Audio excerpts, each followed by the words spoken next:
ఇరుకు సందుల్లో మీటింగులు పెట్టి అక్కడ తొక్కేస్తే ఏమవుతారు వద్దని చెప్పి సజెషన్ ఇస్తే వీళ్ళు చేసిన పని ఇష్టానుసారంగా పోయి కడాన తమ్ముళ్ళు ఎంత క్రూరమో మీరు ఆలోచించండి. మీరెక్కడన్నా పోతా ఉంటారు కారులో, ఎవరికైనా యాక్సిడెంట్ అవుతుంది, ఏం చేస్తారు మీరు? నిలబెడతారా లేదా? మానవత్వంతో హాస్పిటల్కి తీసుకుపోతారా లేదా? మీరు ఏం చేస్తారా? చేస్తారా లేదా? చేస్తామంటే చేలిపైకి ఎత్తండి. మనకు అది జరిగినప్పుడు అది కోరుకుంటామా లేదా అని నేను అడుగుతున్నా.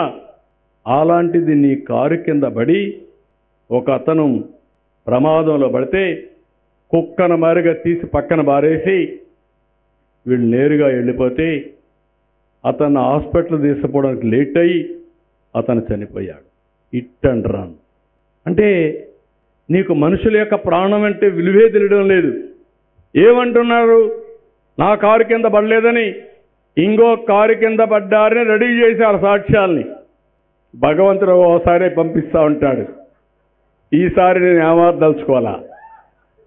నేను అంతా ఇన్ఫర్మేషన్ సంపాదించమంటే మా పోలీసులు తీసుకుంటే క్లియర్ కట్గా ఫారెన్సిక్ ఎవిడెన్స్లో కూడా సాక్ష్యాలు వచ్చాయి. ఈయన కారు కిందనే పడ్డాడు.